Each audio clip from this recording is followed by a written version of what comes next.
মৰমৰ ছাত্ৰ ছাত্ৰীসকল, আজি আমি আলোচনা কৰিম এক্সাৰচাইজ 8.2 কুৱেশ্যন নম্বৰ 4। ইয়াত কুৱেশ্যন নম্বৰ 4ত কৈছে দিয়া আছে যে 15 cot A = 8, তেন্তে sin A আৰু sec A ওলোৱা। ইয়াতে 15 cot A ৰ ভেলু দিয়া আছে 8। আমি এতিয়া sin A আৰু sec A ওলাব লাগে।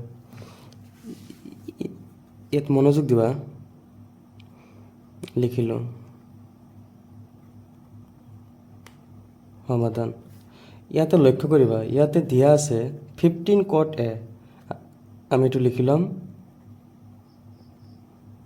দিয়া আছে বুলি লিখিলাম, দিয়া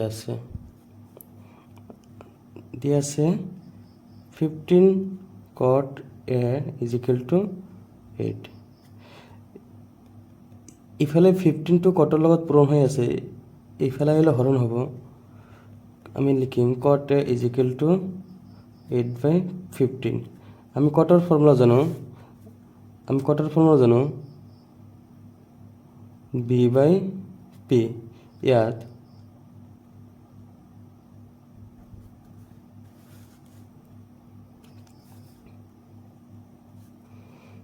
ইয়াতে পিৰ মান দিয়া আছে 15 আৰু বিৰ মান দিয়া আছে 8। এতিয়া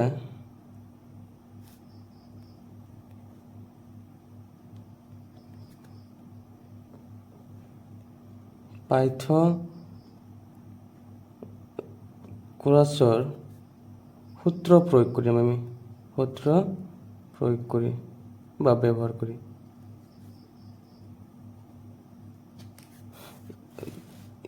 আমি জানো পাইথাগোৰাছৰ সূত্ৰ কি আছিল, h² = p² + b²। ইয়াতে আমাৰ দিয়া আছে p আৰু বিৰ মান দিয়া আছে, তেনেহ'লে লিখিলে h² = p ৰ মান দিয়া আছে 15² প্লাছ বিৰ মান দিয়া আছে 8²। আচ্ছা, 15 যেটো মাল্টিপ্লাই কৰিলে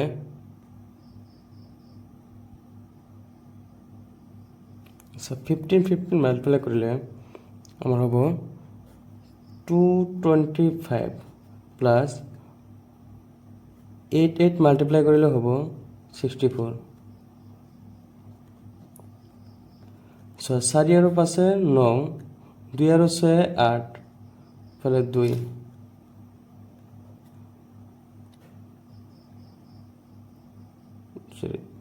ইফালে স্কোয়াৰ আছে, ইফালে আহিলে √/2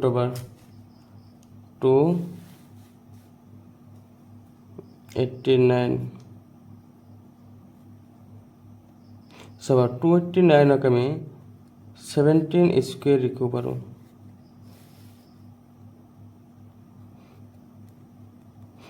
স্কোয়াৰ আৰু ৰুট কেঞ্চেল, থাকিল কি 17।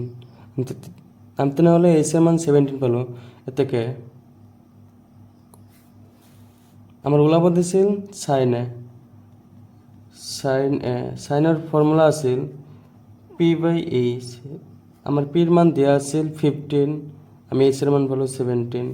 আৰু sec A, secৰ ফৰ্মুলা হৈছে h/b। আমাৰ h ৰ মান পালোঁ 17 আৰু b ৰ মান আছিল 8। এইটো হৈছে উত্তৰ।